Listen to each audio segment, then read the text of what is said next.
Nah, that ain't tripping. Let me see. That ain't tripping. Let me go to YouTube and check and see if they let this new stream pop up. I think I was using some other people's content. Yeah. That wasn't nothing. It always seemed like they stopped the stream because of what you're talking about. Hell no, they're not tripping off that. They didn't stop the stream because of what I was talking about. I'll be watching too many shows. I know they didn't stop it because of that. I'm not on no conspiracy theory. They stopped the stream because I was using too much of somebody else's content. That's all. It's no big deal. Hopefully we could get it back popping though.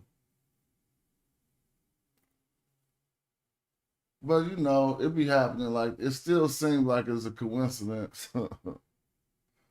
But I ain't into that. Let's see if we can get some people back in here. Shout out to Yurick. Shout out to RTP. I see y'all.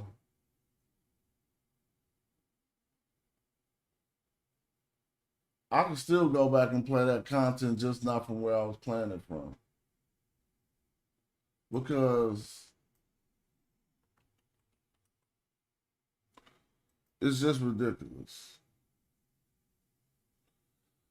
But see, they're going to be on your head so much. I mean, you know, whatever.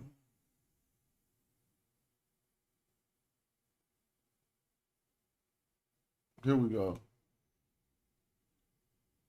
All of these networks, like Tucker Carlson Network, they'll probably just cut me off for using their content. I could probably use this. I mean, but it's fair use, man. So how is they hating? Well, let's go. I don't really care, bro. I know what's up. Y'all know what's up. And then there's this, new tonight. Conservative media star Tucker Carlson and Republican Texas Senator Ted Cruz are going viral, racking up over 35 million views after a fiery clash over U.S. involvement in the Israel-Iran conflict. Tucker Carlson, while saying he still supports Israel, openly questioned the role of its intelligence agency, Mossad.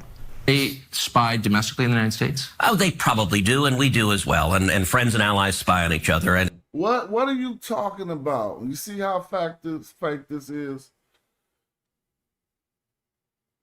Hold on, man. Man, starting from the gate. Do they spy on? Oh, they probably do. You take money from them. Do y'all see how bad this has gotten? He takes money from Israel.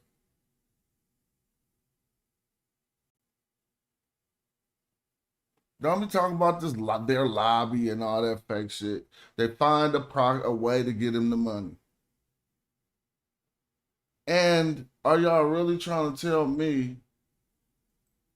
You remember how we used to have movies about spies?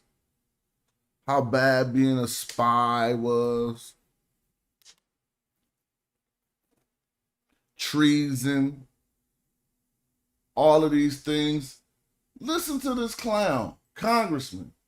and friends and allies spy on each other. And I assume I do as well. And they spy domestically in the United States? Oh, they probably do, and we do as well. And friends and allies spy on each other. And do y'all hear that, dog? From somebody in government.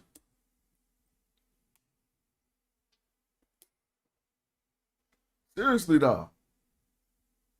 That's why we could get into this stuff. Look at that clown. Probably, I don't know. And I assume all of our allies spy on us. That's okay with you?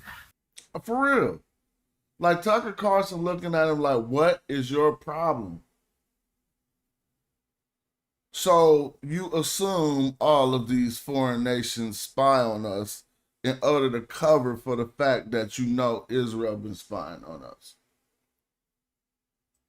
You know what? One of the things about being a conservative is that you're not naive and utopian. Is it an... Oh, so he goes back to his stance as a conservative. It don't got nothing to do. Conservative don't got nothing to do with supporting Israel.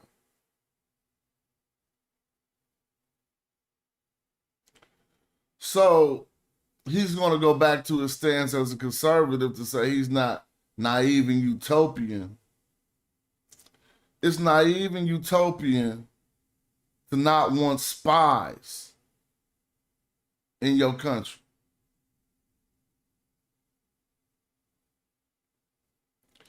It seems like a 12th grader could beat him in a debate. America's interest for Israel to spy on us, including on the president. How is it in America's interest for Israel to spy on us? It is in America's interest to be closely allied with Israel because we get huge benefits for it.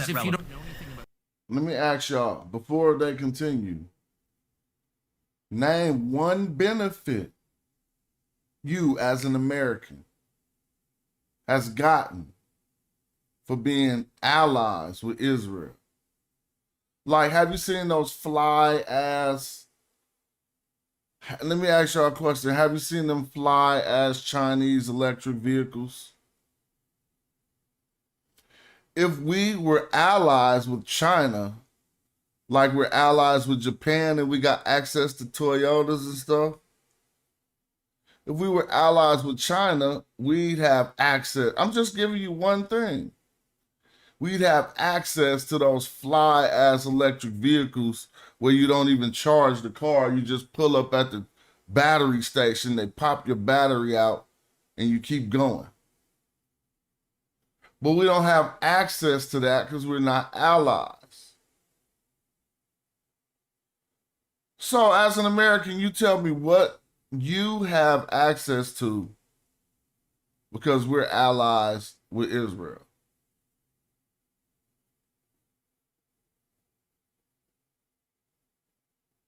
I'll wait. Put it in the chat. Put it in the chat, people. I'll wait.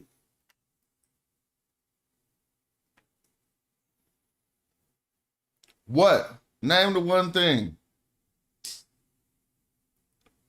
Don't talk about the Islamic Muslim boogeyman that supposedly Israel is the gate to holding them back from slaughtering us. Because if you got that concept, you bought into some other propaganda and rhetoric that was just allowing them to do their thing. So ain't nobody put nothing in the chat. I guess it ain't been we as Americans, I can't cite no benefit. Even if we had some, when it was cool with Mexico, it ain't cool no more. But it was cool with Mexico. You could go into Mexico without your passport. That was a benefit. You simply can't cite anything that benefited your life about America supporting Israel. Not one thing. Don't come with none of that fake shit. Cruz stood by his position, saying it was about keeping the U.S. safe and pointing to claims that Iran had plotted to kill President Trump. Carlson also pressed the senator. Oh, yeah, they come with plots that they thwart, too. Oh, yeah, we stopped somebody who was about to try to kill you, bro. Man, all of this stuff is straight about the movies. Like, straight about the movies. So you see the anti-black sentiment that is spread all over Israel, and you ask yourself I ask you to ask yourself one question. Just a simple question. Why were American police in various major cities being trained by the IDF, the Israeli Defense Force? Like, why? What part of the game is that? They put Jimmy Kimmel. They better have put Jimmy Kimmel back on. Oh, they did? Oh, yeah, they did that? Yeah. That's good. And I was still about to cancel my Hulu. I hadn't canceled my Hulu yet. I still might cancel it just to show them.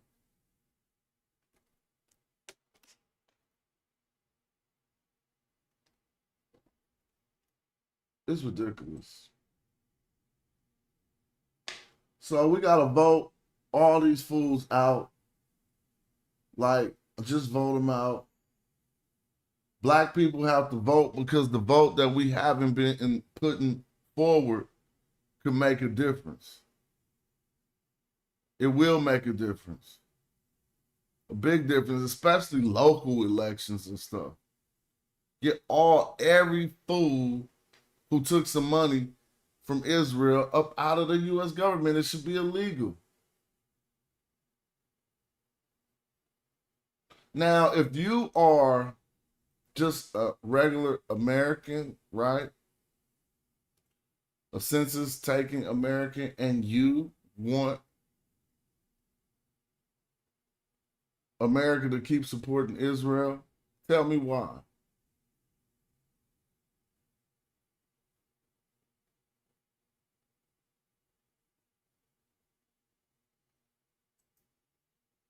I've never taken money from the Israel lobby. Have you? Taken money from the From Israel... AIPAC. So AIPAC raises a lot of money for me, but it's actually a misnomer because the people who raise money are individuals. So it's not the PAC itself, but they're individual members who believe in the American-Israeli friendship and relationship. Of foreign. Yeah, it's about $3 billion a year is the military assistance. Is that the only assistance? Yeah, we just have military I've assistance. never taken money from the Israel lobby. Have you? The cleanest example of the failure of our brain to understand exponentials is the one that involves algae growing on a lake. And Sorry, that was gonna cut me off. So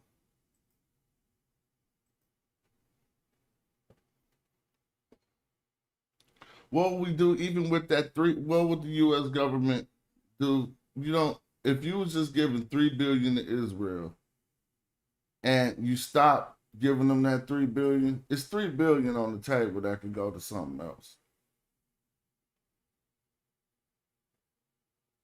You can't be like, oh, gobble, gobble, gobble. Whatever. I talked about it enough and they erased the stream. And I'm probably about to go do something else now because I don't want to. Why Christians? the cleanest example. Every point that I made in the first video. So now let's talk about something else then.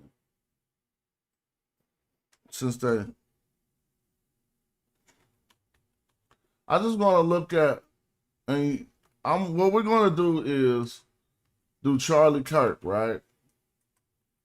But we're going to do something different. We're going to go look at some of the videos that he did while he was alive. So you can see why they really, really, really trying to make him into some type of American hero or something. Right? So let's listen to this. My friend Colin Plume from Noble Gold Investments just released his new book, Silver. Listen to this. How are you, Charlie? Good. So we're going to do the lightning round soon after you, where if I don't like your question, I'm just a jerk. I'm going to tell you to move on. That's okay. All right. Okay, well, let me first preface by saying I was born here and I'm a Mexican heritage and I'm proud to be both. My dad's a big fan, by the way. So I'm here to debate. I believe that Black Lives Matter is actually a good thing. And I believe that there's a differentiation between the statement and the foundation because one is more popular than the other. I think that there's a bias with race in general within politics, and I think the Republican Party lacks a consistency in that. They're probably going to cut me off too if I show this too much, so let me talk through it. I thought we'd get fair use, but whatever. So my question to you is going to be, if I name these three names, could you tell me if they're guilty or not guilty? Okay, so the first one's going to be Carmelo Anthony. Based on the facts available, absolutely guilty. Okay. All right. Now, O.J. Simpson. Oh, absolutely guilty. Okay. All right. George Zimmerman. No, self-defense. He was acquitted by a jury of his peers. Now, if we're going All right. Based on So wasn't O.J. Simpson acquitted by a jury of his peers? facts, what makes the Carmelo Anthony and the George Zimmerman case different? George Zimmerman was hunted at night by Trayvon Martin at 2 a.m. and the Y'all heard that? This is the guy they want you to celebrate. I mean, they want you to turn into a hero. Let's not talk about his passing or none of that. After posthumously, they want you to act like this guy was some type of American hero. stand your ground law allows you to stand your ground up against people that wish you harm. Carmelo Anthony, with that Austin Metcalf, who he murdered in cold blood, said, "Don't touch me" at a high school track meet, said one thing he didn't like, took out a knife, and then brutally stabbed him to death. Those are not moral equivalents. George Zimmerman and Austin Metcalf and Carmelo Anthony are on different planets morally. Don't ever compare them. That is incredible moral confusion. Now listen to him. Now he's on with his bullying. Look at the kid. Like, what did I do? Now you're telling him don't ever shut your punk ass up. Oh, he gone though. Whatever. Shut up. But and I thought you'd be smarter than that. I am. So I want to I am. Yeah, this is bullying college kids. debate, how is it hunting when it was confirmed by the police department that not Carmelo Anthony, that George Zimmerman followed him? It was the other way around. Again, the facts around the George Zimmerman case, I'll admit, are a little bit rusty. It's been 10 years since that case. What I remember is this. It was highly scrutinized. Right. The jury was bipartisan. He was fully acquitted. And when all the facts came out, it was legitimate self-defense. Now, if that ends up happening in the Carmelo Anthony case, I guess I'll reevaluate it. Right. But again, they're not even close to in the same moral dimension. All right, I'm not even gonna stay on one video to this long. I'm just gonna play some of this stuff, and we can listen to this, and it be hacker crazy, right? I know that you do believe. No, not this one. This one. This shows they were actually better in the 1940s. It was bad. It was evil. But what happened? Something changed. They committed less crimes. Maybe they were afraid. I mean, 4,000. So he's here arguing to her. Look at the look on her face. Look at the look on his face. He arguing to her that black people did better in slavery.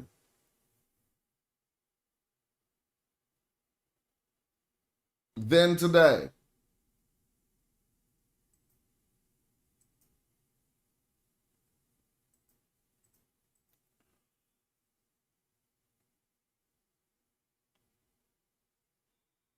Oh, look on Twitter? Yeah, I know, huh? I ain't gonna play too much of this stuff, whatever. This shows they were actually better in the 1940s. It was bad. It was evil. But what happened? Something changed. They committed less crimes. Maybe they were afraid. I mean, 4,000 black men, women, and children were killed in violent lynch mobs. That's your explanation. But racial terror permeated American culture for hundreds of years. Black America is worse than it has been that in the last affected 80 years. the generational psyche of an entire group of people? No, I'm sure it did. I'm not discounting that. This shows they were. So, do any of y'all think that Charlie Kirk was 100, whatever the guy? You know, I don't have nothing negative to say. I'm just saying, do y'all think he was truly concerned about the state of the black community? Or is he using these talking points to make a bigger point? This is what they want you to be like, you better not say nothing about him. So I ain't even tripping. I did my show earlier. They erased it. They made me take it down. Whatever, they took it down.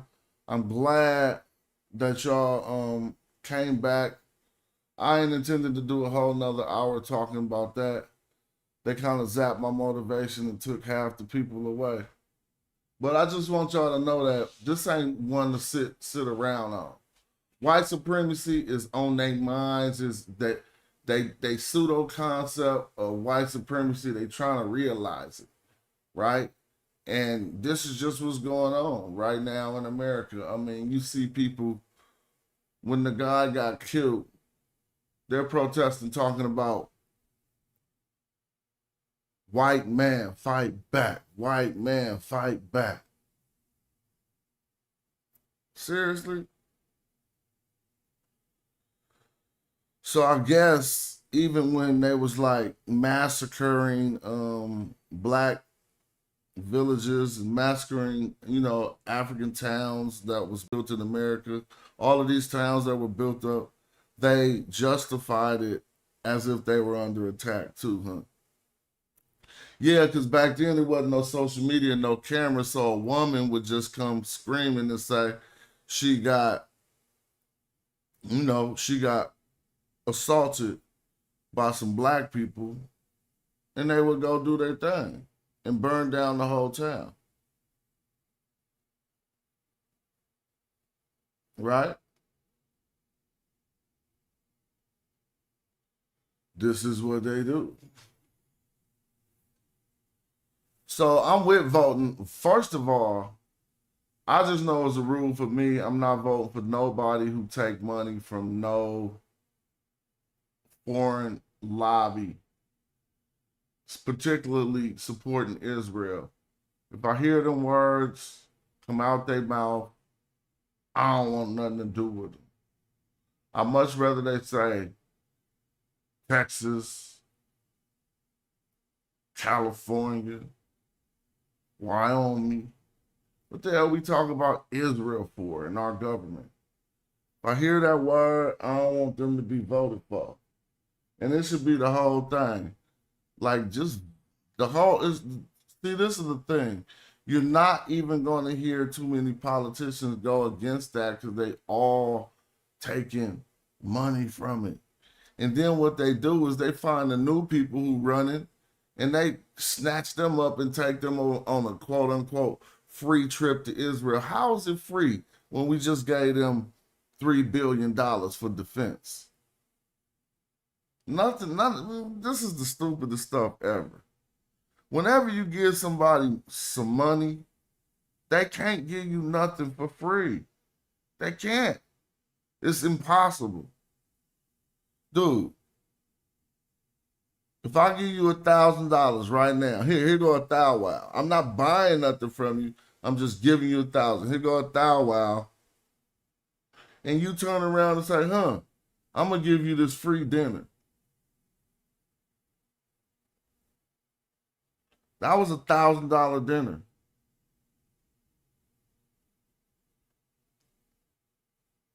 Right, I don't even get it. You ain't see the dude saying that they was Greeks and Romans and they were builders and nobody. Oh man.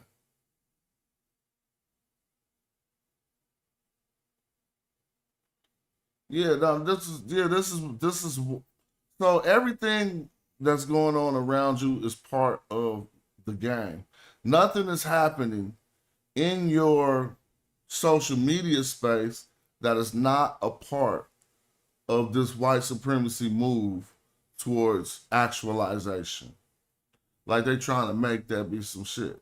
Like, oh, they want to go back to discrimination. So even the TikTok purchase, all of that stuff is about, this is the reason why they have to do the TikTok purchase, is because they can't have another propaganda machine running in the United States while they're trying to enforce their white supremacy shit. Because it messes it up. They can't have Chinese people having control over what our youth see. They need to make sure the youth only see our propaganda. So this is why they buying TikTok.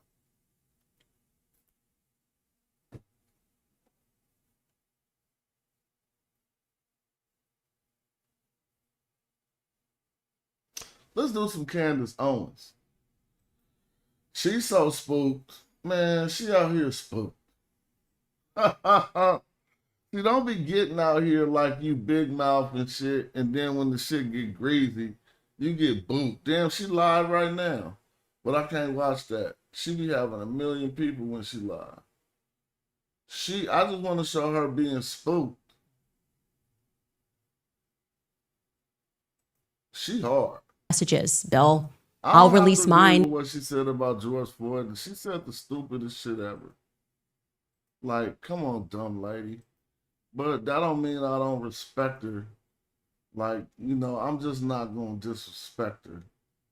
Yeah, you feel me? I don't want to do that. Just because she said, just as she used to be, she got a white husband. Am I throwing away sisters with white husbands? But that's the biggest hoop to hop. You feel me? So if she hopped that hoop, you know all the boxes is checked under that. I ain't even looking at her disusefulness against black people. I'm looking at her usefulness in this discussion about America at this current time. But I agree with y'all. I would call her those names if I felt that juvenile. You feel me? But I don't.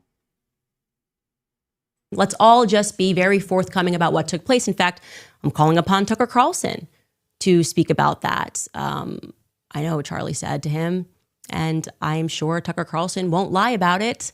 What did Charlie say to you? Dave Smith, what did Charlie say to you? What was Charlie? Did he seem like he was treading in the direction? Like, do we feel like what Bibi is saying is honest, a representation of what Charlie was going through? This is what I want. I think that the thing that we need here, sunlight is the best disinfectant. Now, does all of this mean that Bibi Netanyahu and that this somehow proves that Israel was involved in the assassination of Charlie Kirk? No, we have no evidence of that. We can't say that because there is no evidence. She be going off the hook like Alex Jones. Of that. But I don't like little lies. That's what I will say. Something that I always say in my household is when there is one lie, there's 20. There's no reason to lie. Bibi could have gone on Fox News and he could have told the truth. He could have said truthfully that Charlie Kirk has always loved Israel. He has always loved Israel as the Holy Land. He's been here many times. And man, throughout. What's up with this Holy Land stuff? I'm not going to let that ride, man. Cut that out. How is this still entering into our governmental politics? Stuff you learned in Sunday schools and stuff. How is that the holy, man? I'm about to ask some simple ass questions. Y'all know about the founding of the modern state of Israel, right?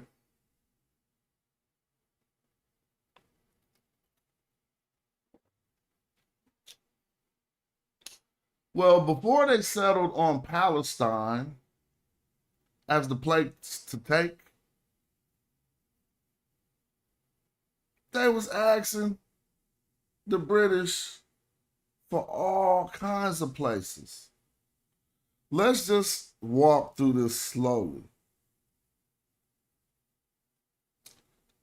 They was gonna give the people seeking asylum or whatever they were seeking, I don't want to say, seeking a land at this time,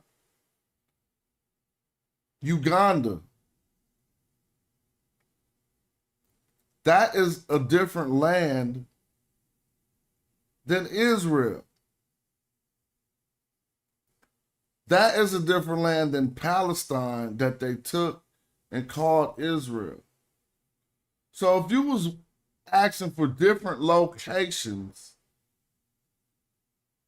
and you just wound up with the one you got, then how is the soil that you wound up on predetermined to be holy? Because you finally wound up there? The Holy Land was supposed to be a place that was a place before you existed. So you choose and pick up me, eeny, meeny, miny, mo, bow. This is where we're going to go. And that's the Holy Land.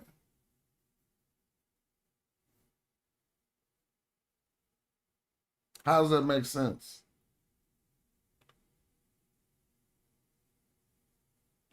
People act like the biblical nation of Israel, whether that existed or not, right, was this thing that we got right now. Man, do you know how bad the Bible is when it comes to human relations? Nah, now we going Old Testament. That's what the dude said at Charlie Kirk's funeral. I couldn't even remember it was a funeral, memorial service, because it was like a Klan rally. Maybe not Klan because they wasn't so overt, but it was like a rally for dictatorship and white supremacy.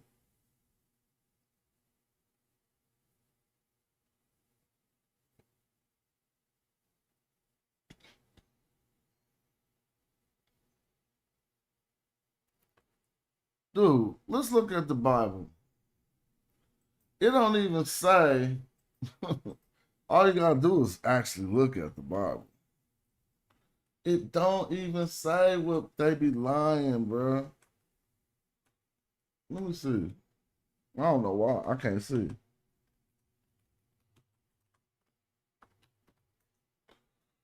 God, Genesis 12:3. Come on, man. Let's see if that's right. Share screen. Seriously, though. People be acting like this is talking about you and this nation that they call Israel today. Now, the Lord said to Abram, get out of the country and from thine kindred and from thine father's house unto a land that I will show thee. And I will make thee a great nation, and I will bless thee, and I will make thee thy name great, and thou shalt be a blessing. And I will bless them that bless thee. Dude, talking to Abram.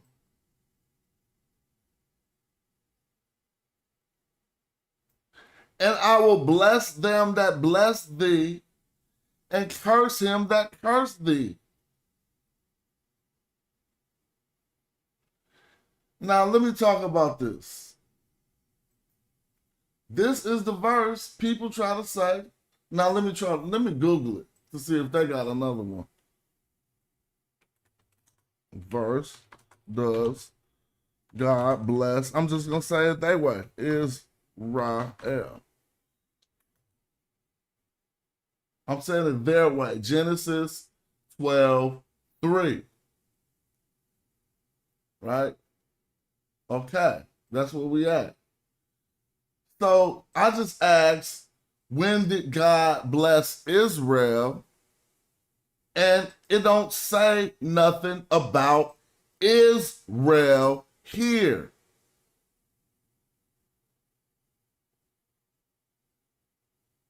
This is not hard. If the way we be doing the knowledge, we have to slow down in order to show people this is nonsense.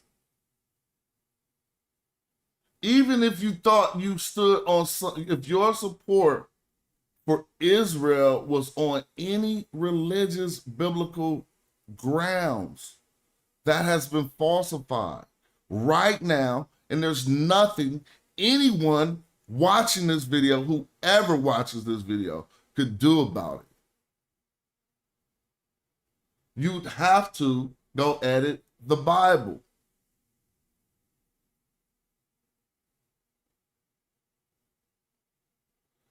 Not only would you have to go edit the Bible, but you'd have to not just edit this sentence, but edit the story of Abram.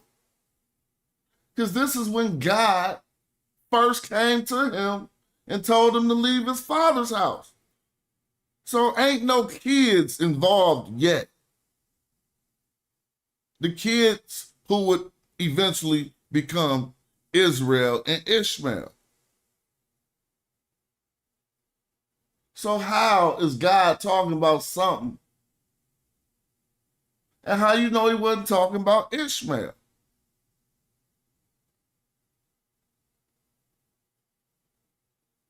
So that's, you now, the shit the world fighting over, you could debunk on YouTube in 2 minutes.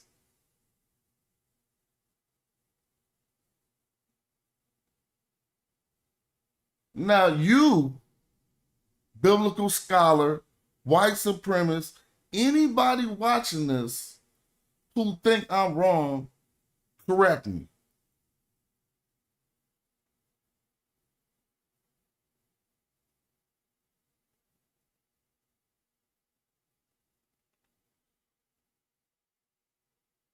Show me the other verse. This is talking about, then I'm going to puzzle you further, because they don't even read the Bible. They just pull out little stuff. If we continue, the person God was talking about actually did what the Lord said. Meaning someone really blessed Abraham 2 verses later. Is it 2 verses?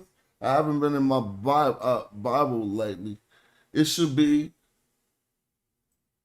when we get to the 14s, yeah, he's going to bless Melchizedek, blesses Abram. Now, I need y'all to understand this so you can see how silly this is. First of all, people like Ted Cruz and others, plenty of Americans, think their support for Israel is based on their Christian faith.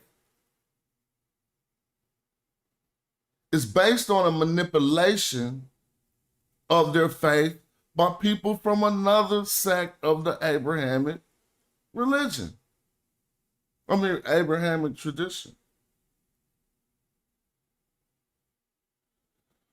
Now the Lord said to Abram, go get out thine country. So he telling him, if you're following the story, which don't even really make no sense either, he would have to be telling him to get out of Ur of Chaldea, which isn't even around in history yet. But it was around at the time when these people wrote it. So since there was no archaeology and stuff back then, they thought it was around thousands of years ago.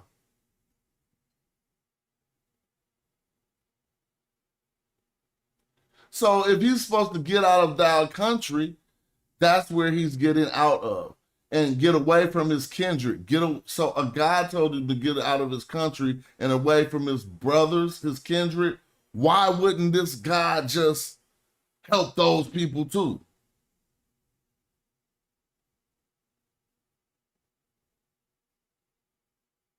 It's not that hard. And from thy father's house and to a land I will show thee. Now, even that wording is crazy. To a land I will show thee. He ain't even know. And I will make thee a great nation.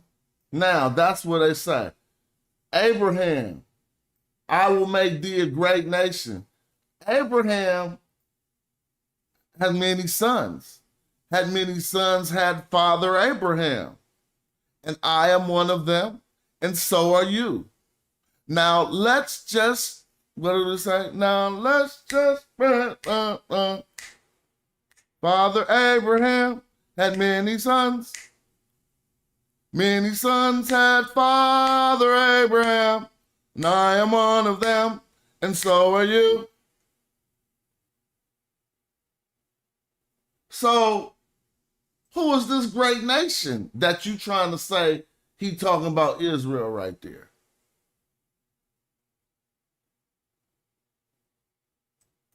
You picking and choosing. And I will bless thee and make thy name great, and thou shalt be a blessing. But listen, this is the killer. And I will bless them that bless thee. So America, people say this is America.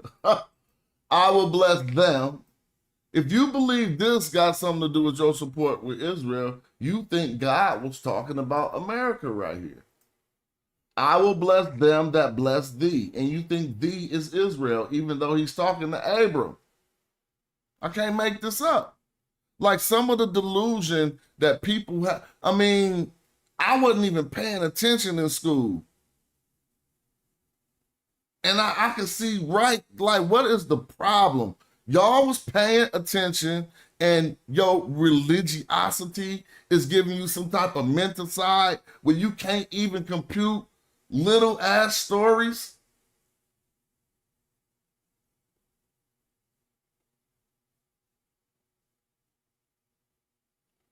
If the Lord said unto Abram, then this is a dialogue between first person and second person.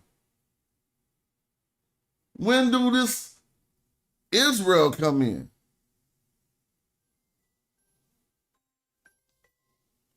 And I will bless them, America, if you crazy, that bless thee, Israel, if you're crazy, even though he's talking to Abram and he hasn't had his son Israel yet.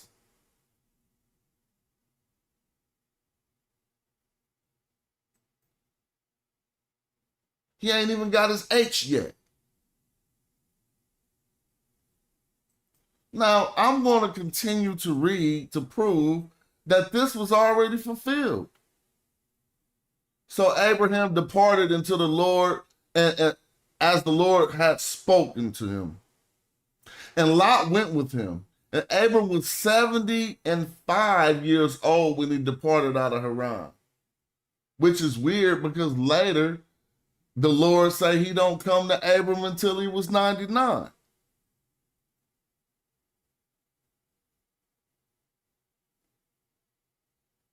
So if we want to do a biblical study, we can do that at another time and we can answer how they got all these inconsistencies, which will lead back to the documentary hypothesis, and that'll be a whole nother video. Right here, let's just follow the story as it's being told. And Abram was 75 years old when he departed out of Haran. And Abram took Sarah his wife, and Lot his brother's son, and all their substance that they had gathered, and the souls that had gotten into Haran, they went forth to go into the land of Canaan, right? And into the land of Canaan they came. Now check this out. Abram, still Abram without his H, passed through the land unto the place of Shechem or whatever, unto the plain of Moreh. All right? And the Canaanite was in the land.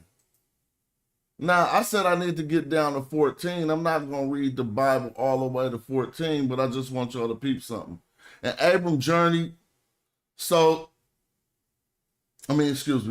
Abram journeyed going on still toward the south. And there was famine in the land, and Abram went down into Egypt and sojourned there, for the famine was grievous in the land. Now, I'm not about to read all of this. I just wanted him to get to Egypt.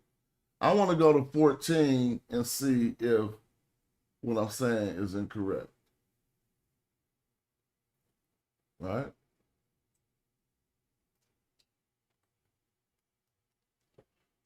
It's just what I know from my studies of the Bible. And I'm trying to recall this thing off the top of my head. Now let me start to read from here.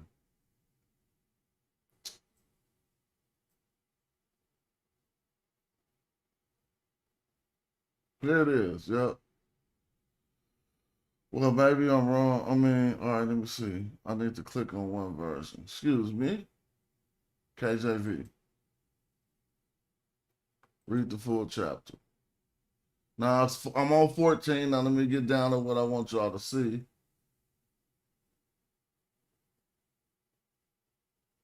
Here it is. Remember, I told you 2 verses later it happened. See, the mental issue that caused Abram to go on this journey, he heard a voice. And he said, something told him to go. Then he went on the journey. He traveled and he parlayed by the Moreh tree on the plain of Moreh in Shechem, right? Y'all remember that? Now, he went to Egypt, remember? And y'all know what happens there. Now, listen. So, you know he didn't get no blessing or none of that in Egypt. But when we get to verse 14, as I tell you, he received the blessing that Yahweh was even talking about for the first time that this happened in the Bible. And we're going to start from 17 because there's a lot of reading to do. Right? And the king of Sodom went out to meet him after he returned from the slaughter of Chedorlaomer, or whatever. And of the kings that were with him in the valley of Shaveh, which is at the king's dell. And Melchizedek, king of Salem, brought forth bread and wine. And now let me tell you something. This is something for you to trip off of. And Melchizedek, king, they'll tell you all kind of fake stuff about this line. They'll even go as far, some sects will go as far as to say Melchizedek was Jesus.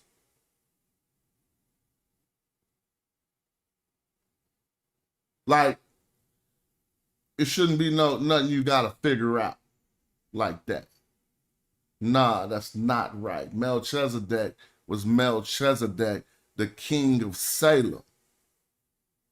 And so as he on his way up out of Egypt, he going through all these people's land, everybody greeting him the way they greeting him. He had all kind of encounters. He even ran up on Abimelech and pulled the same thing that he pulled on the Pharaoh in Egypt, lying to him, telling him that his wife was his sister.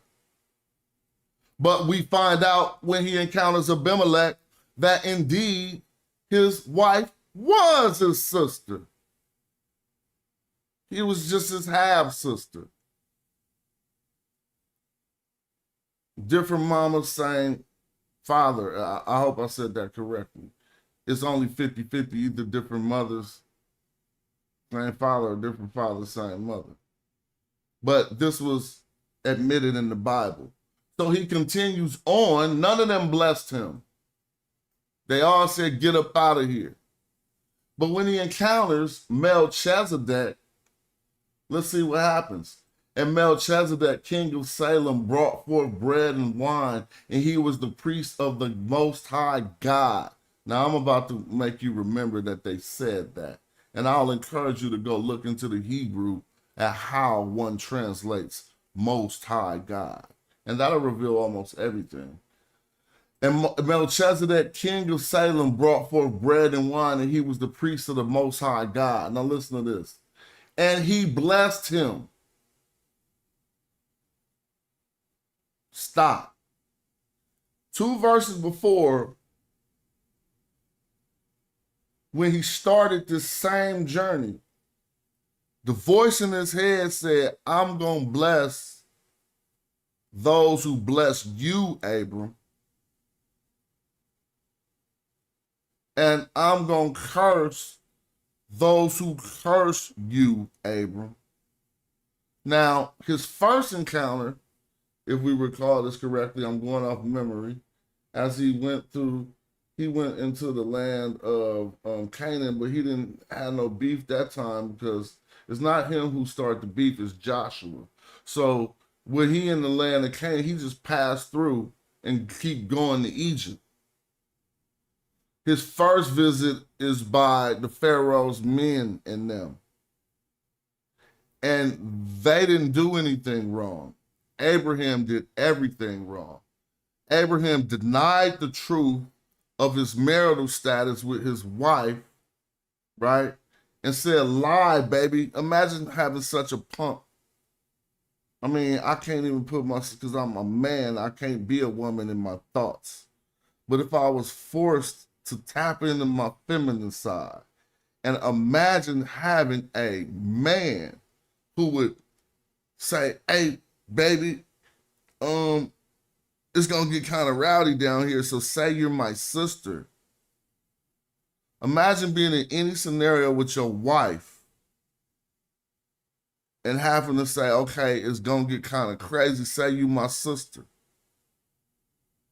So when the men meet them, the Pharaoh men didn't do nothing wrong.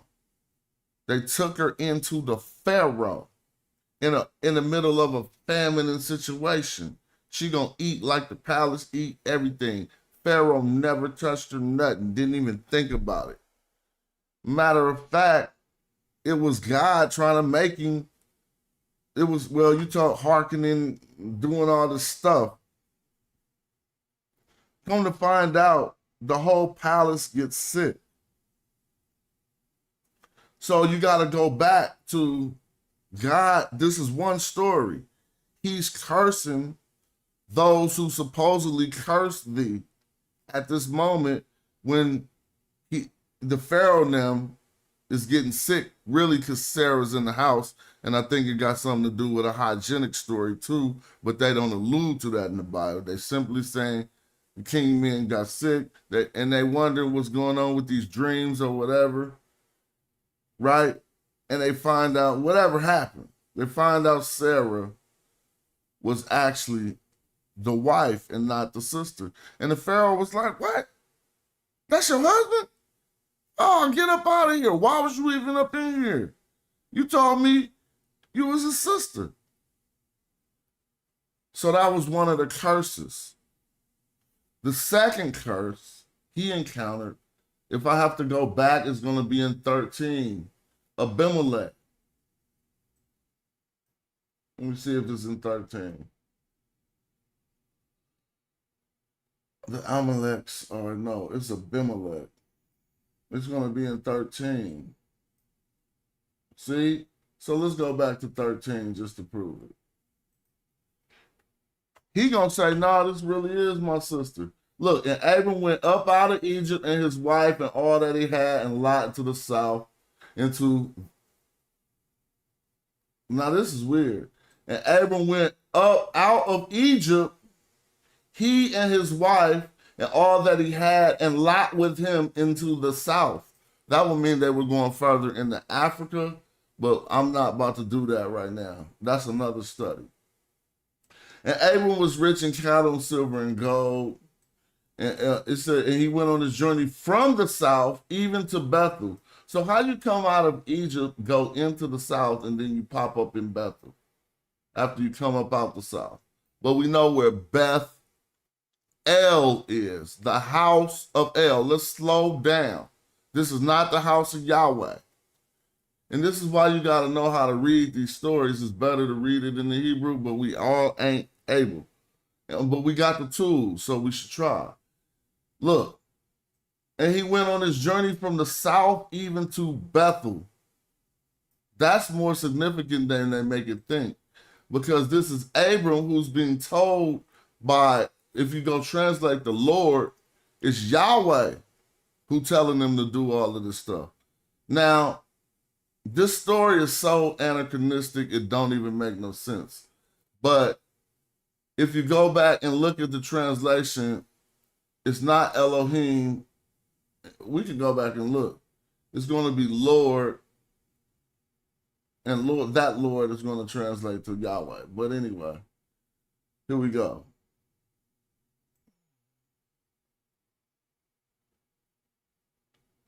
It says, and he went on a journey from the south even to the house of El, Bethel, onto the place where his, now check, see, why is this significant? Because listen, from the south even to the house of El, unto the place where his tent had been in the beginning, between Bethel and Hiah. His tent was between houses. Y'all gonna miss that part, huh?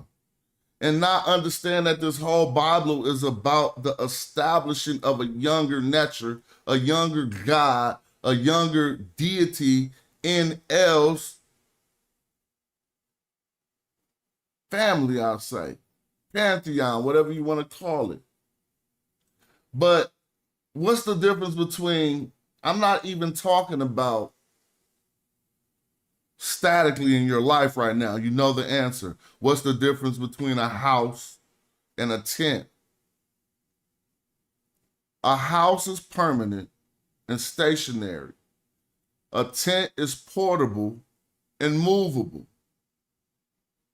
You don't pitch a house. You pitch a tent because you're going to be there for a little minute. So this God, this is the first person this God ever talked to, Abram, right?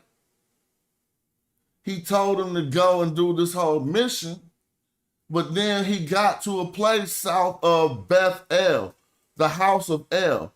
El is a Canaanite god who's already established at this point in time. So you got to know what Abram was actually going through. He didn't just walk up to no place called Bethel. He walked into an area that was encompassed by the god El. Onto the place where he pitched his tent. So now you see, he about to set up where El already got a house. Beth El. A tent ain't no Beth. I don't know the word for tent in Hebrew, but I can click and find out, but I don't want to be distracted. So you clearly see he tripping, but we about to keep it going. Until the place of the altar, see, so this is what y'all got. If I look up higher, it reveals even more. But I've done all this a long time ago and I'm not remembering. But what he is in between the places of two Canaanite netures that are all, I'm saying netures, I mean deities or gods or whatever. They're already established. The people know these gods already. People know El already. Likewise, he pitches a tent in between the two. I need to read it straight from this. Unto the place where his tent had been in the beginning, between Bethel and Hiah, unto the place of the altar, which he had made there. It was supposed to say made, which he had made there at the first, and there Abram called on the name of his Lord. So you see what's happening? He went into Egypt, famine. He got all that stuff happening. He ain't met nobody who blessed him yet. And he's about to pitch a tent in between the people who worship El and some other people. And he about to call out to the name of, now if I click this, Lord, like I keep telling you, it's going to say, wait, let me do my memory. This might actually say Elohim right here. In my memory, the Lord, one capital L and all. Oh, these are all capitals. No, this is Yahweh. See, this is a trick. I get to show you the trick. And dude, let me slow down and I hope you can digest this. I just pinpointed a moment where what I call the monolitristic code or master keys to reading the Bible proved itself useful. Now let me show you something no one will notice, and you probably not going to notice this even when I'm telling you to be very vigilant right now. What's wrong with this word? Look at the whole sentence, please. And then look at this word, Lord. And what did you not notice about it until I just forced you to notice what's going on around you? Tell me what's up with this word. See, let me tell you the scam, because most of us can't peep game. This word appears to have a capital letter at the beginning in all lower cases. But if you look at it closely, it's a capital letter at the beginning with all caps. But the rest of the sentence ain't like that. The R is in lowercase.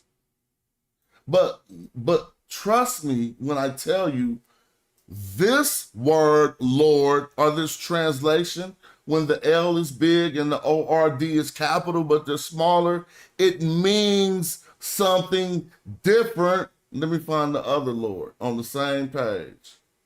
You're going to be like, damn, look, no, that's the same Lord. So it means something different than when it's a capital L, a lowercase o, a lowercase r, and a lowercase d. Now, if you want more information on that, you're going to go to my blog, right? And I'm going to visit it too, because I wrote this 15 years ago. I ain't supposed to just remember it. I am, though. But I want to see where I'm messing up. So in my blog at rapgod.wordpress, you just come right here and say Bible, and it's going to take you to one of my articles on the Bible code. Master Keys to Reading the Bible with Monolitristic Understanding, Part 2.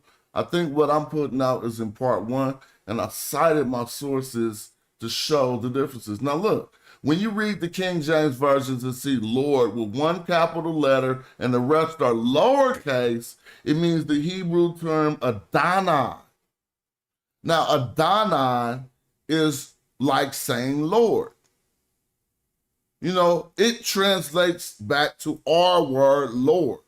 It's a generic, I don't want to call it generic, it's a personal pronoun that is generic. Yeah, I don't want to call it a personal pronoun. It is a pronoun for a person that is generic, like Lord, Lord, Lord, Lord.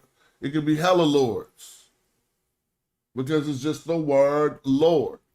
But when you see Lord in all caps, this translates to the Hebrew word Yahweh, which is completely different than Adonai. Okay? Remember that when you see all caps. But I want to show you the other Lord. That's the one we're looking for. I got it in here. Maybe I have to go to Part 2.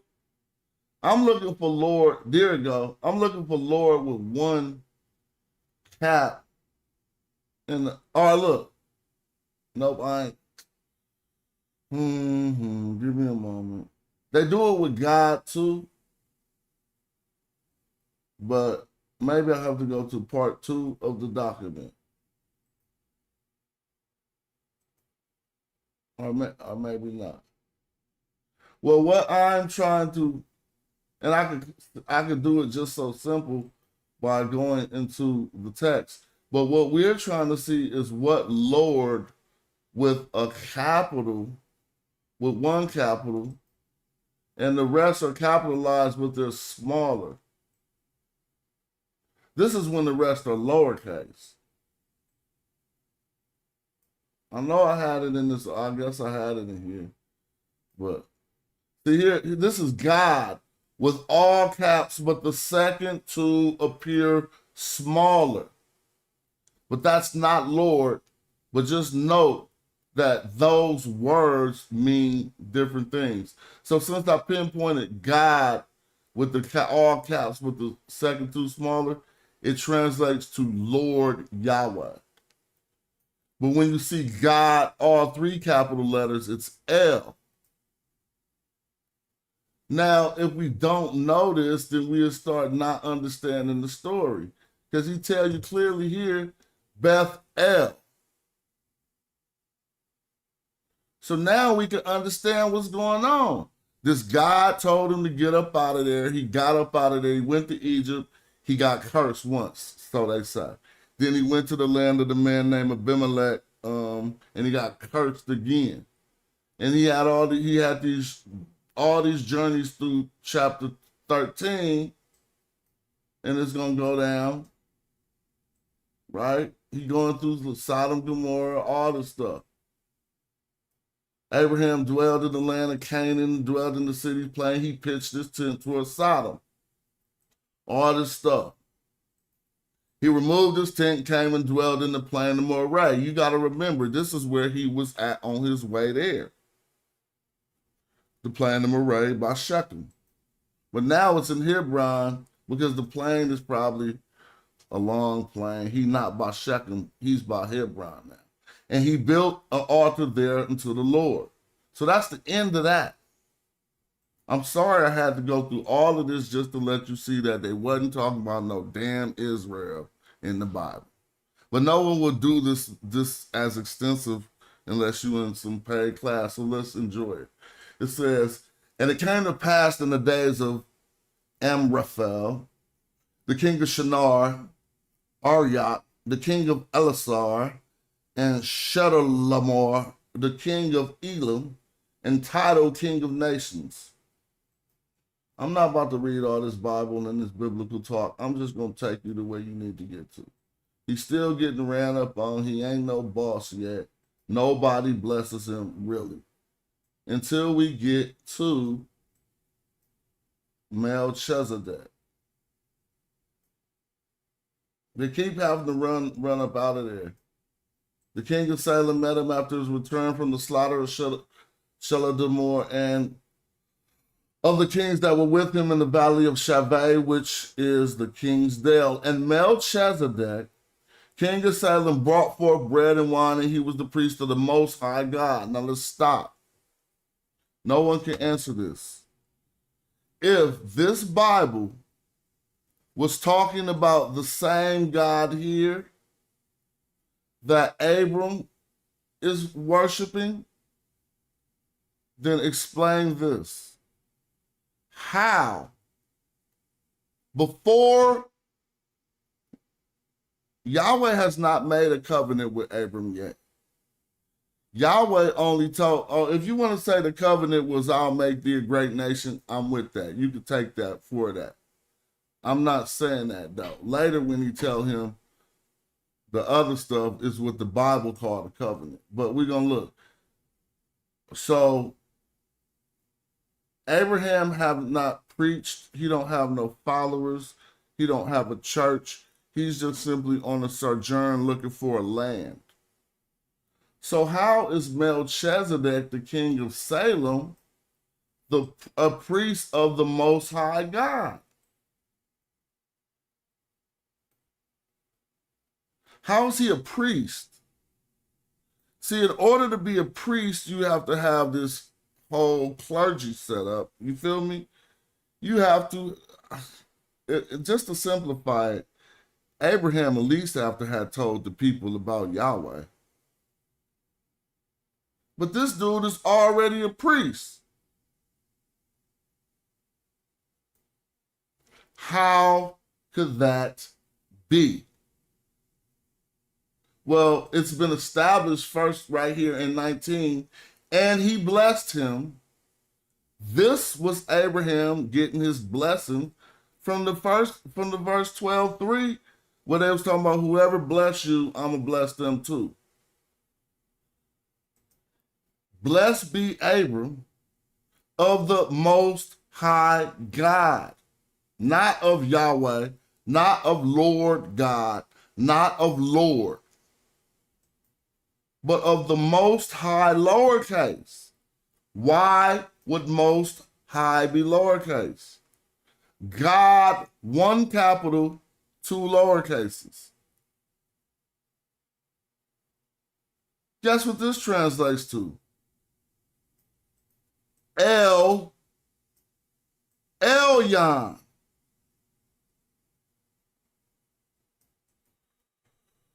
Now we got issues. Blessed be Abram of Elyon. This is how he was able to be a priest of the Most High God before Abram ever revealed his covenant to the world. Like, what part of this is your super talking fast ass brain not understanding? Like, some of these people be on YouTube sounding like drone robots. Like, that sounds smart. It sounds like you on cocaine and Adderall. You don't sound like the most thought-provoking or the thought leader on the subject because you got motor mouth. Y'all be seeing them white dudes on them podcasts with Adderall motor mouth trying to say, oh, he's so articulate. Oh, look at the young man, so articulate on the... Shut your little ass up.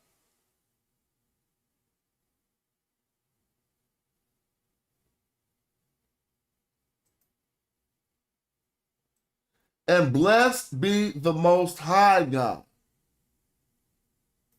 Slow down. That just killed you right there. Because Yahweh did not say he would receive some of the blessing. That's why Elyon is blessed right here for taking care of Abram through his guy Melchizedek. They was just in Beth El. What part of this don't we understand? But I could go on with this for days. I just was showing y'all that now you see the blessings already came. So if you want to, just in that 2 sentences later. So anybody telling you that this Bible verse is about Israel, dude, modern day Israel, you see how silly they are? Israel not going to come into the picture till way later.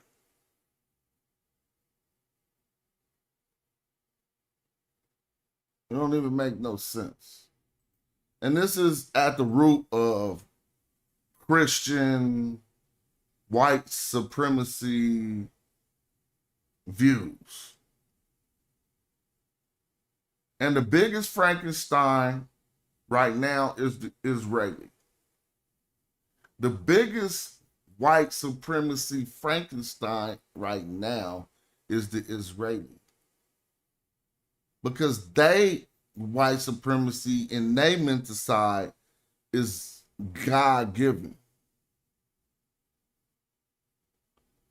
The white man, American mental side, which involves, what's up?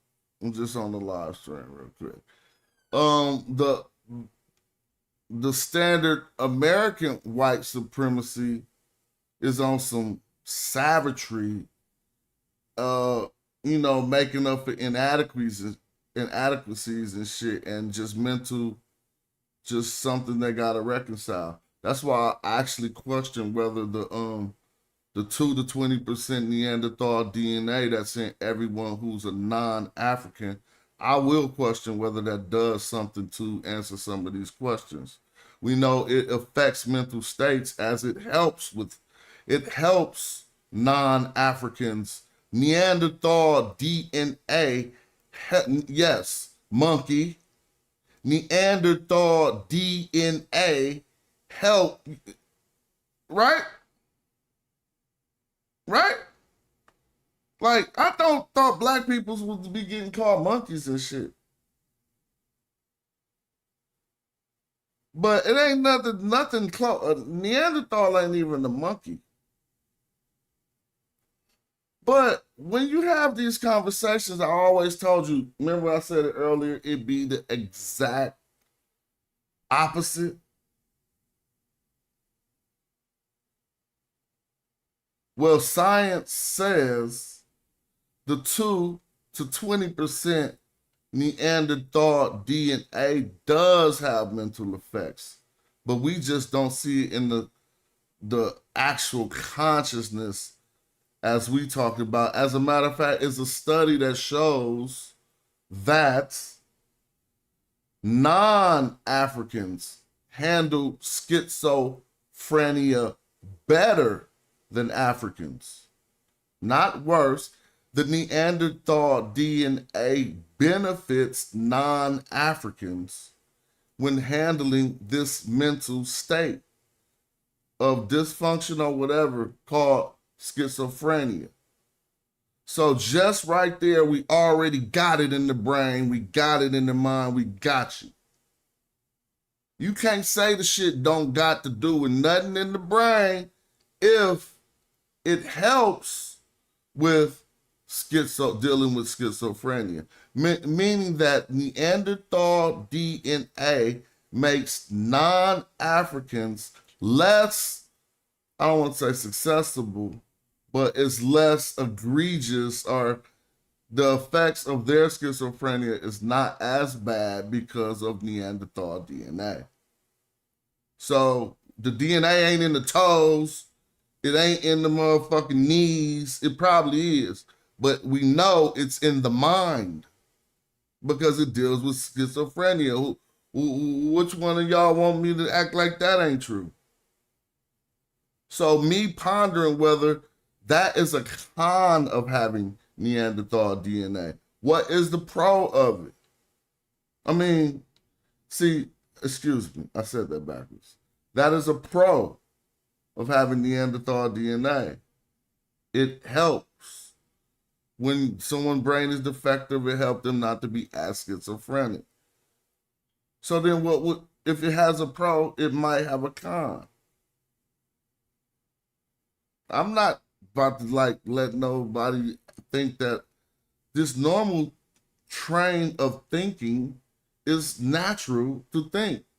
It's not illogical to think what I'm thinking. If something has a positive effect, you should probably wonder if it also has a negative effect. Oh yeah, definitely. Y'all can take over the show if y'all want to. But this is what we talking about. And I ain't trying to go talk about no other shit, no Egypt, when we talk about this.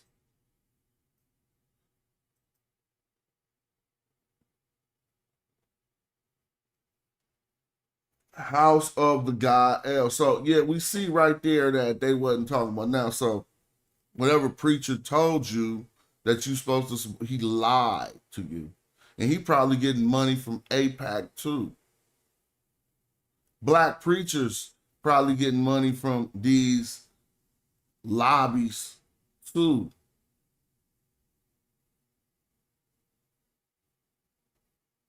Well, we need to vote. I'm about to get on my voter stuff. I'm lightweight ready to really get into this. Why would I just sit around? I'm just, what? It's not one of them clowns I wouldn't love to get in their face the way they doing this America, dog. You got me tripping. You tripping. I wouldn't change nothing about myself. It'd be all. Trump ain't changed shit. Why I gotta be saying this? Like if you on a boat and the boat is just going in circles, ain't nobody just gonna grab the wheel.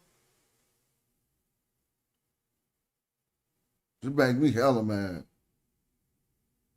Nobody, we can't do nothing. I'll kick somebody and say we can't do nothing off the boat in front of everybody and let them see that person and they be like, why did you kick him off the boat? It's because them thoughts that he putting in your head that we can't do nothing is gonna cause us to fail.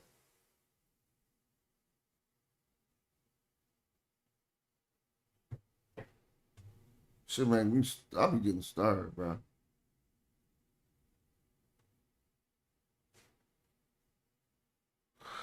That a dilemma gets psychos from the Neanderthal. No, they don't get it from Neanderthal DNA. We have to remember what I was just saying about Neanderthal DNA. All non-Africans. I'm an American. I'm African by genetics. But my bloodline is in America. That means it could have got affected by things while it was being brought to America. So I'm in that study of genetics, I'm a non-African. Because now I could be African if my DNA say it never got affected by anyone who has Neanderthal DNA. This is science. I'll pull up the documents. Cats don't read it all the time. Instead, if you had this knowledge and you ever heard a white person call you a monkey, you wouldn't even, it roll off your shoulder just like, damn, like what? You start to feel sorry for people. You'll get a level of knowledge to where you never respond with violence or vitriol, any of the B words, whatever. It starts to go into a different place in your brain. Because you have identified that you got somebody ignorant in your face. I'm saying it just started to go to someplace else.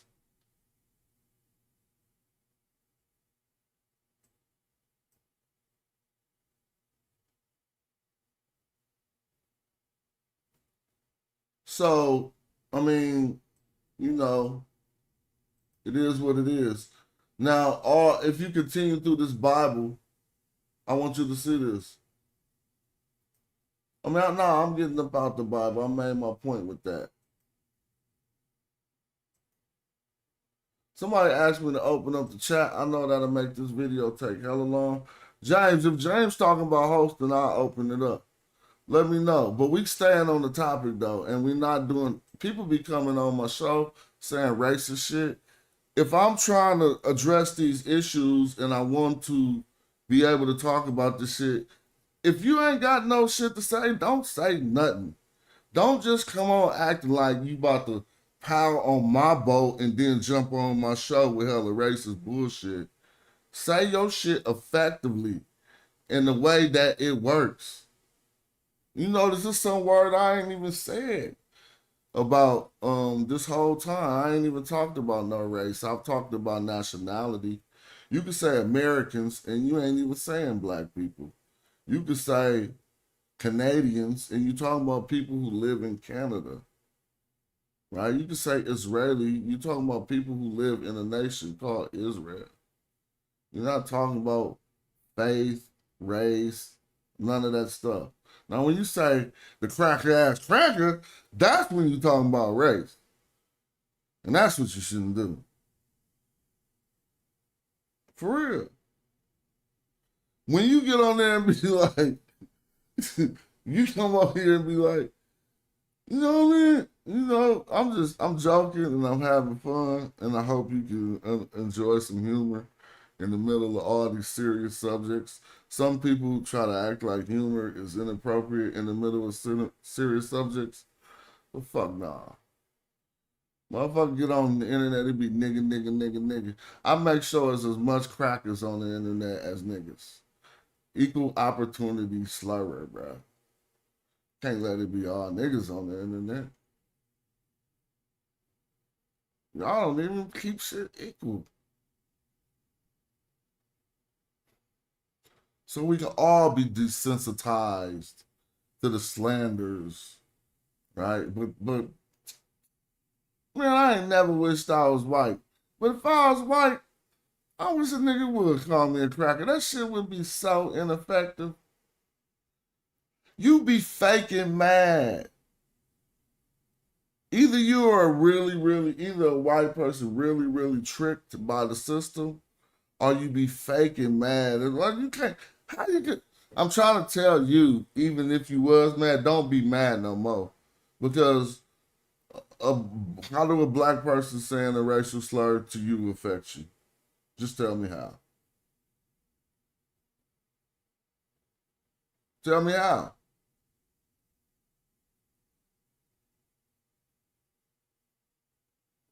Well, when white people, when black people hear white people say racial slurs, they start learning, thinking about hella history that has transpired where they people were straight treated savagely, and you know what I mean. And you might be in 2020, in 2025 with some Jordans on, chilling, and you hear a racial slur, and this references back to a time when your people wasn't free and getting treated like dogs and stuff.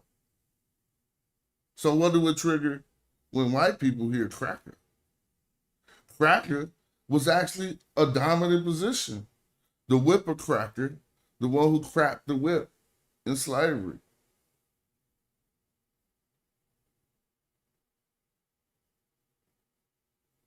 Should be crazy.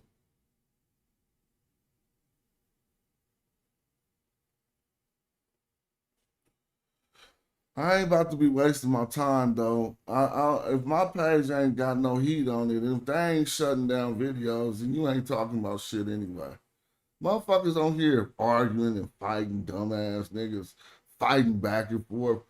Cameron and Dame, that's what we looking at. While they turning the nation into a white supremacy dictatorship, we watching Power and 50 and silly shit.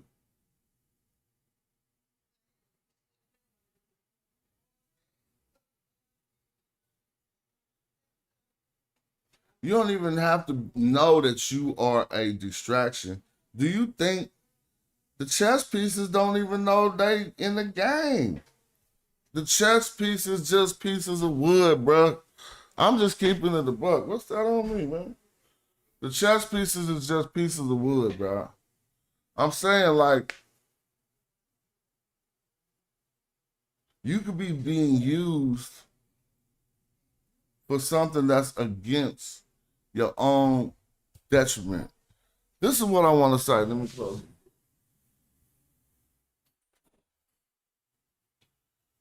Man, it was just an all-white party thrown by a famous, Oakland boss in Oakland that didn't do nothing but just sell hella drugs in the 80s and the 90s. The man get all his respect from me, but I like to talk from the shoulders on some man shit. The whole community of black people in Oakland got together to celebrate one of the biggest, to party with, whatever, one of the biggest drug dealers from the 80s. And we're all white party, nigga.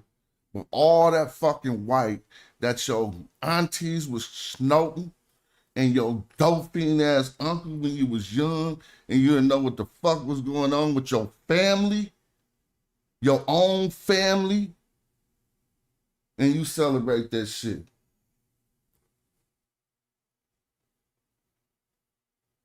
Your own motherfucking family. A crackhead. Because niggas was distributing that shit. And niggas go to all white parties with niggas who fucked up the community with all white. And hey, them brothers is back. They atone for their shit. They back. It's nothing. They did their time. They just don't hold nothing against nobody. I'm holding just you dumbass niggas. Not him.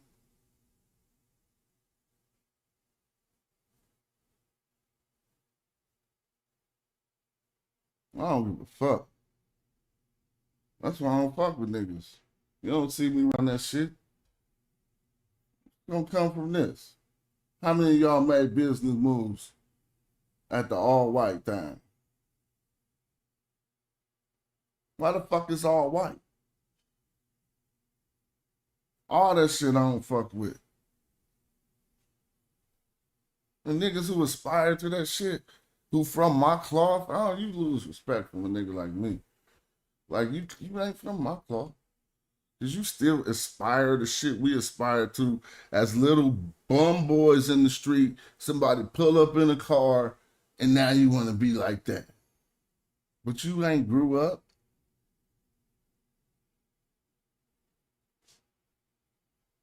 My look of, it don't matter if I got a look of disgust on my face.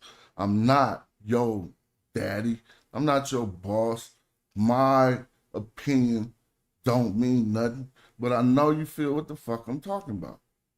That's some stupid ass shit. So the nation, under peril, they building motherfucking concentration camps, right? They just, the motherfuckers who got your whole Congress in their back pocket is committing a genocide live on TV on the world motherfucking stage. And then they be hiring IDF to train American police officers. So you hire some soldiers who is doing a genocide right now to teach your soldiers how to do what?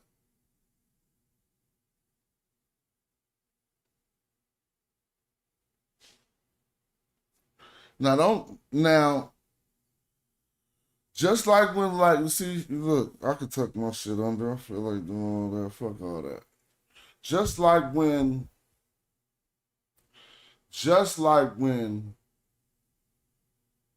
all the way down to social media, you can see chicks twerking, black women twerking, and I'm not castigating them for that. You can see them twerking on social media, and you get the blame for that.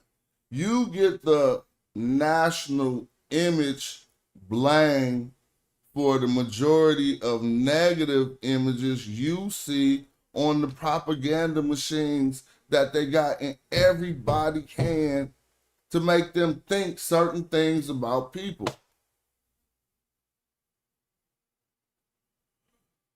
It depends on how I feel as a man, how much booty shaking I want to see sliding up my damn phone all day. Like, for real though. That's why I follow, because sometime of the day I like it. But then you might just be sliding in it. Like, I might be dressed like this and I might be reading the paper in the airport. Wow, oh, it just blew my cover. Twerk all on my phone screen. Everybody can see it. What am I complaining about? Let me tell you what I'm complaining about. I'm complaining about, first of all, we provide these images for them to elevate and project and make them hella big and go circulate all over the world when they are negative. And we know that if we provide a similar positive image, it just ain't gonna move through the machine how it moved. So what do? We just say, okay, do the negative shit. It's kind of like with my music career. I don't say just do the negative shit. I simply just do what I do. But they try to convince me through all of these devices that they control that I don't need to be rapping if I ain't rapping about no nigga shit. That is what I've been taught by these machines. Because they're going to give you a little bit of social currency reward if you're going too hard on real issues that affect their empire, their stance, their position. But they're going to spread you out like a wildfire if you saying stuff that help their position. What helped their position? a negative image of black people. If you, dog, y'all ain't, like, I know we all studied Nazi Germany. They forced us to learn about that in school, right? And how propaganda was used and how he used these images. These were paper images, dog. Some of them was TV, but a lot of this was newspaper propaganda, caricatures drawn by cartoon artists. Is anybody hearing me? Like, hello? Y'all, I'm about to start screaming through the damn computer.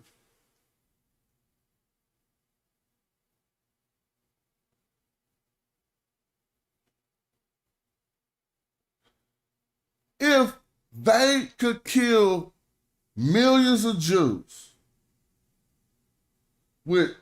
set it up with cartoon images and shit in the newspaper,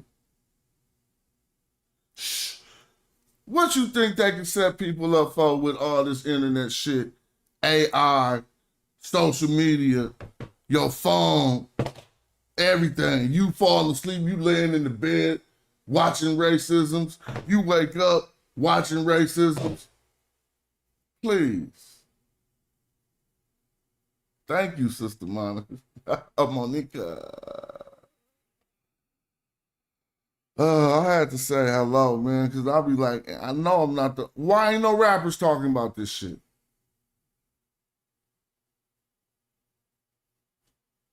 Why ain't no rapper talking about this shit? Because you don't need to know that you're an agent to be an agent.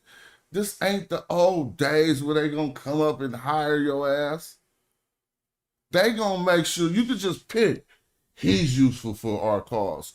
He's useful for our cause. This is the same reason why Benjamin Netanyahu was on Charlie Kirk. He seen him as useful for his cause, and he could be an agent for making more young Americans love Israel. For whatever reason, they don't know. They just will love it.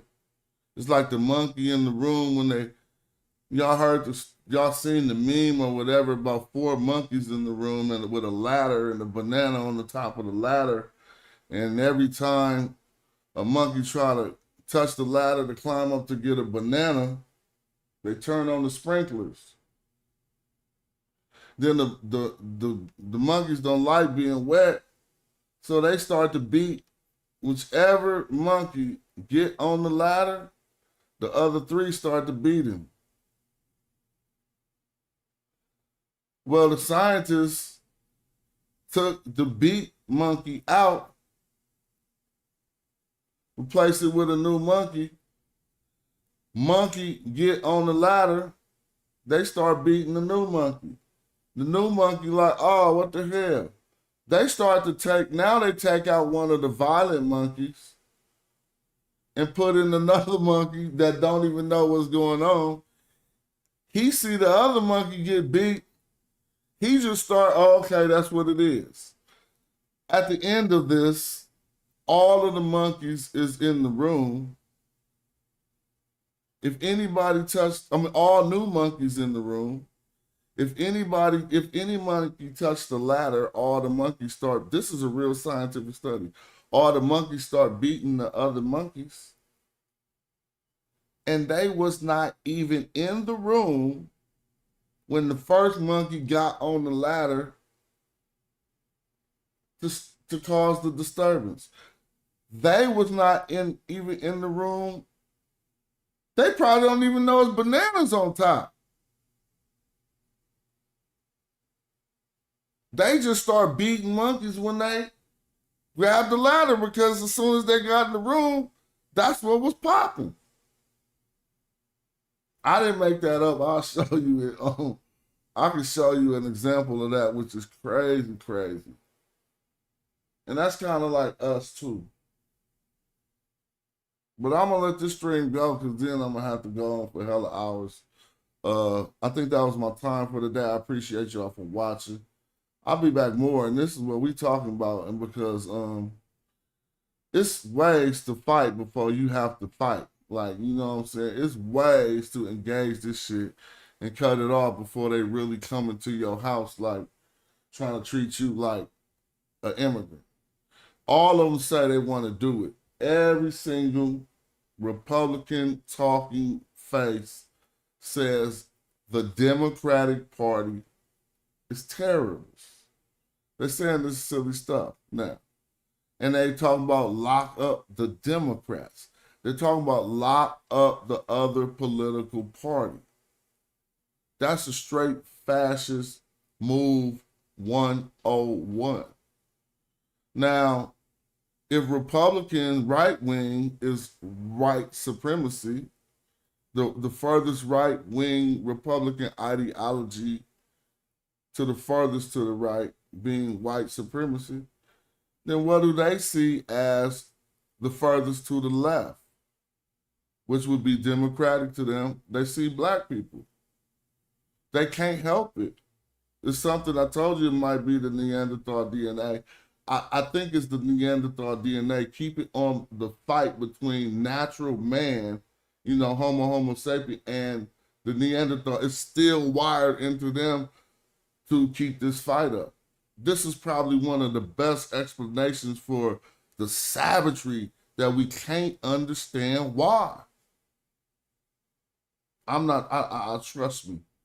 I spend no time. I don't give a fuck. The last time I wondered why somebody didn't like me, they was a member of my immediate family. Right? And I said, I don't give a fuck there either.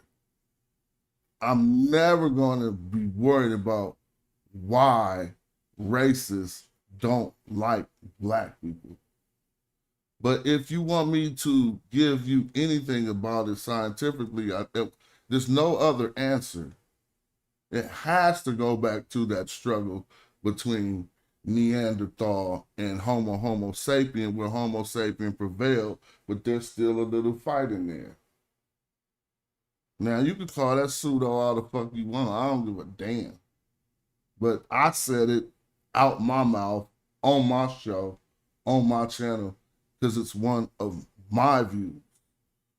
You feel me? It ain't no click view. It ain't a group view.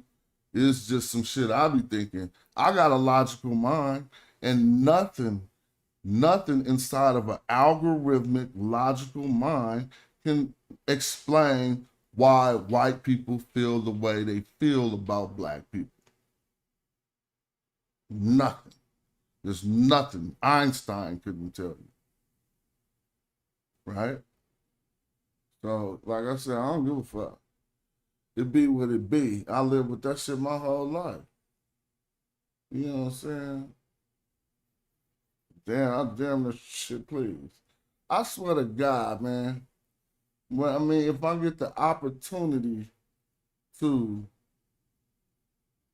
do what I gotta do as I gotta do it, I'll be good.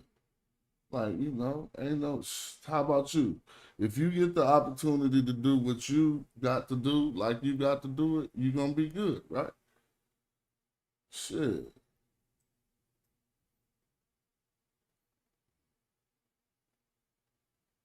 My man said he blamed Jesus for the stupidity. Well, I wouldn't blame Jesus for it. But some of the people who follow him, Jesus, I mean, the story of Jesus, yo, man, that's hot. It's a hot story. A good one to model your life behind. But then when people start telling you what to do about him, it might get messed all up. But I feel you, though. Ain't no rappers talking about this. I might have to take some clips from this video and put it on my Instagram, man. I need to talk to more people. We need to vote if you taking money from AIPAC, we need the world, all Americans to know, don't vote on nobody who Israel first. They Israel first. I can show you the video. He asks, what's the first thing you're going to do when you become the mayor of New York Why is they saying they're going to go to Israel? I don't even understand how they thought that was a cool answer. How could you be standing in Oakland, California with all the problem and the crime? I'm just trying to internalize it. And you running for mayor and you tell the people of Oakland, when the people ask you, what's the first thing you're going to do as mayor? You say, go to Israel? How has that ever been acceptable in our nation? Like, what is, the Americans have got turned into some punks. I need some of them old school white boys who know how to make shit pop to set shit off. We don't even know how to make it pop like that. Y'all got to get y'all shit popping. I'm saying, all the shit you need to build and no. You know what I'm talking about that I'm not about to say right now? When this shit get to popping right now, some of them white boys get up and do their motherfucking thing. Well, what is y'all waiting on? Because this shit taking hella long. This motherfucker running rapid. Like, I need to see some of them motherfuckers from the movies and shit. You know what I'm saying? Like, I'm talking about, like, all right, y'all know what I'm talking about, and I'm just keeping it a buck. Like, oh, they still doing it the way they doing it all the way to right now, and ain't nothing, no. Only person standing up is Gavin Newsom. I ain't even seen, like, no support for Gavin Newsom from other Democrats. I know I'm not saying Hakeem Jeffries. He take money from AIPAC. I don't care your color, nothing, bro. You taking money, you part of the scam government. You part of the scam government. You get into these seats in Congress, you take them up, and then you only concerned with the interests of another nation. That's the scam government. Like, we got to get this rhetoric out there. Motherfuckers need to learn this shit. How you about to vote for somebody that's taking money from another nation? How the hell we got a stupid ass government that the only foreign nation that don't got to register as a foreign entity is Israel? So think about this. Remember when Gaddafi wanted to give AmeriKKKan the $1 billion? It would have been cool if that was Israel. Because of the interest behind the paper. The interest behind the Israel paper is the super white supremacy. They like white supremacy. What? We was God gave us this earth. We bigger than white supremacy. So we gonna fuck with y'all little white supremacists over there and have y'all get y'all shit popping too. But we like God supremacy.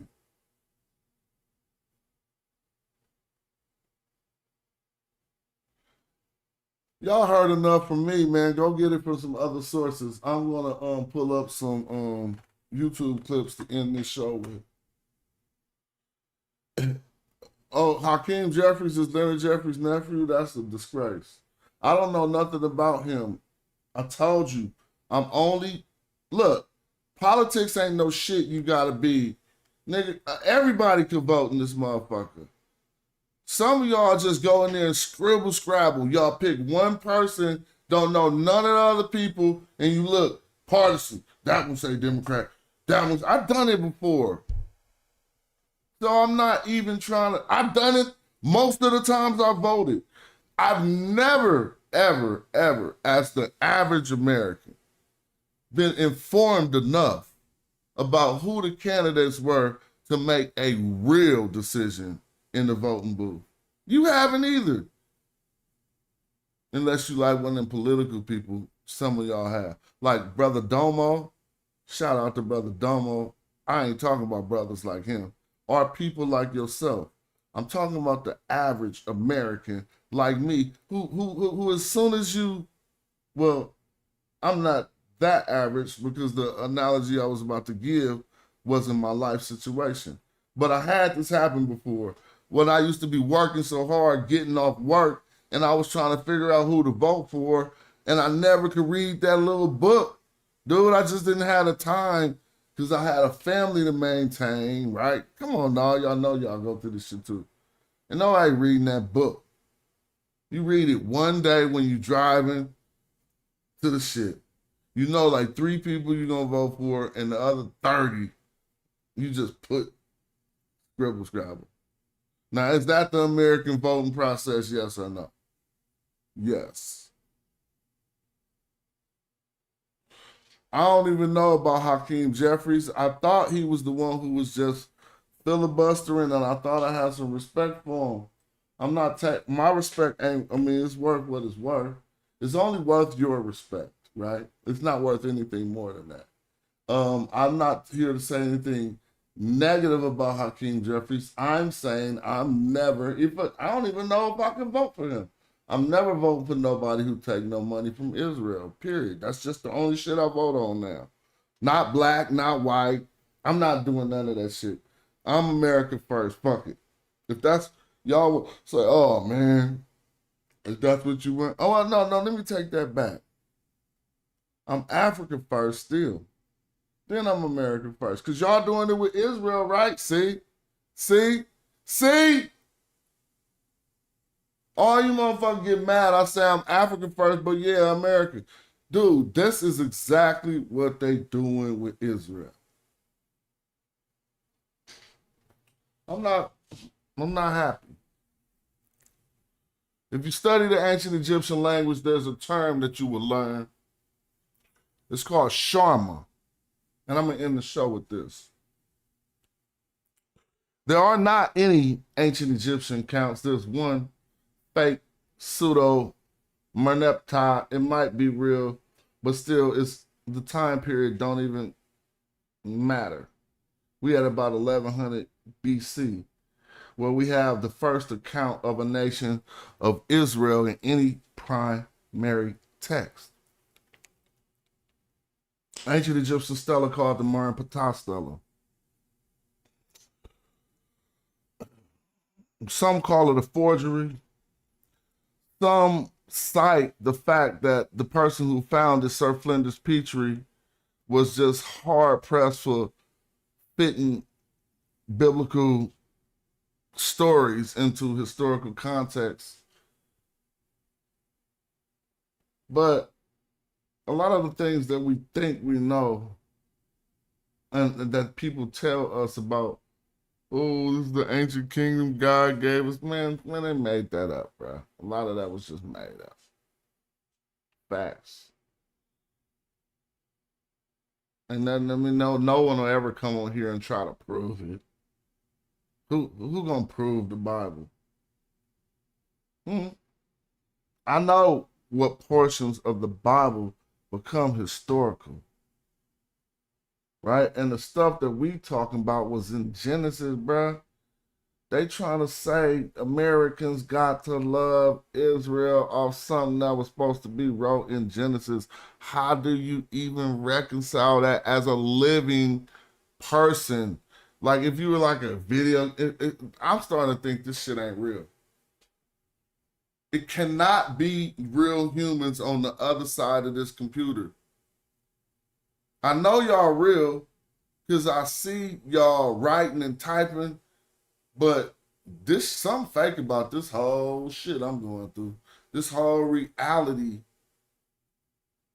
has to not be real. The shit is too fake. I would have constructed it so much better. Like, I'm just saying, like, how is this the world?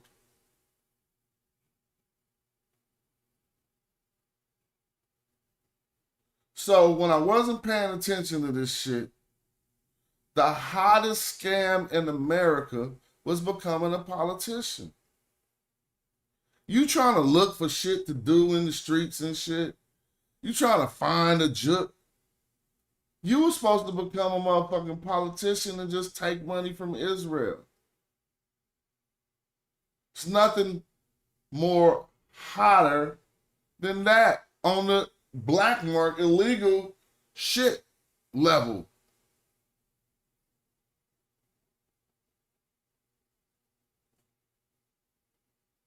You probably banging, gang banging. You not even doing no criminal shit than these motherfuckers dressed in these suits, taking billions, millions to betray their country.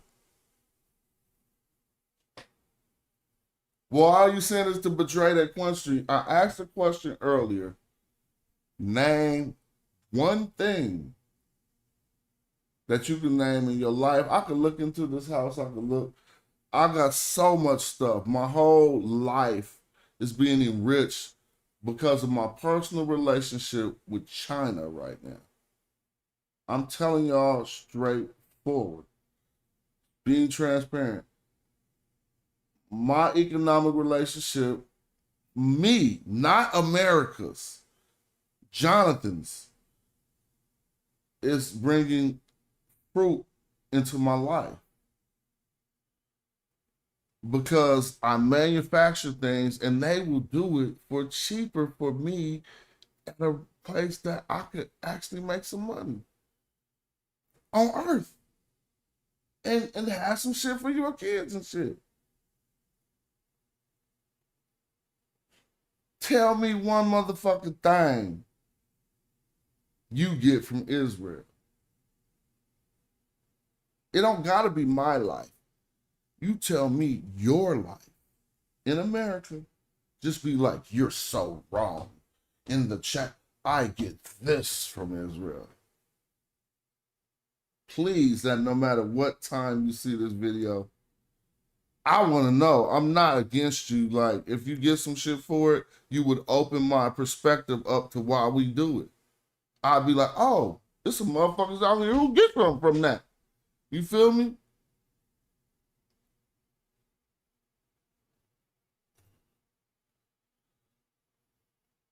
If you're talking about protection from the Muslim boogeyman, let me ask you a question. We bombed Iran. Israel didn't do that. So that means if Israel wasn't there, we just bomb Iran. I don't know why I'm saying this stupid white ass shit. I don't like talking about bombing people like it's just nothing.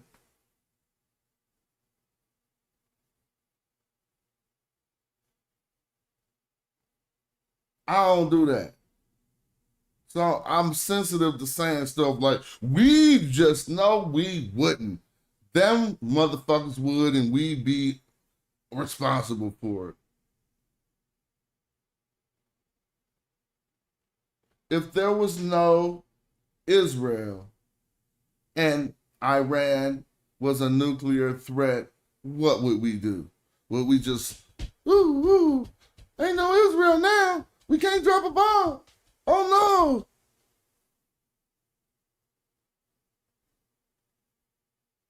Fake ass shit. That whole fake ass nation, fake ass country, on some fake ass Bible shit, full of racist ass Frankensteins and shit. They made them racist Frankensteins, and y'all motherfuckers scared to talk about it. I could tell motherfuckers, it's certain points you gotta reach in life to even be able to speak like a free man. I speak so I'm not even, trust me. That's not even the thing. Like, I'm like, why are we not talking about this? We gonna get ignored or shit? Okay, cool. Fine. I'm feeling like my remarks are becoming trite. I do not like to speak until I'm giving out trite, useless remarks. Right? So I'm not going to keep saying the same thing over and over. But it's so, made me say, fuck all this shit. Like, the person who did not invest in the American system because they felt disenfranchised, it's turning out that they could have been 100% correct the whole time. The motherfuckers like, fuck voting, fuck the law, just sell drugs, do all this shit. It's, these motherfuckers is making it so that they was probably right. If this about to turn back into a racist ass white supremacy nation, then those people who said fuck walking the straight and narrow, I'm juking, I'm hustling, I'm banging, somebody wants something, they getting popped, They were right, and we lived life incorrectly.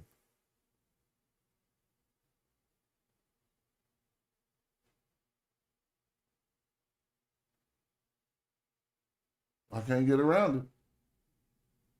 If your obedience and your chivalry and it's just going to usher in your fate faster,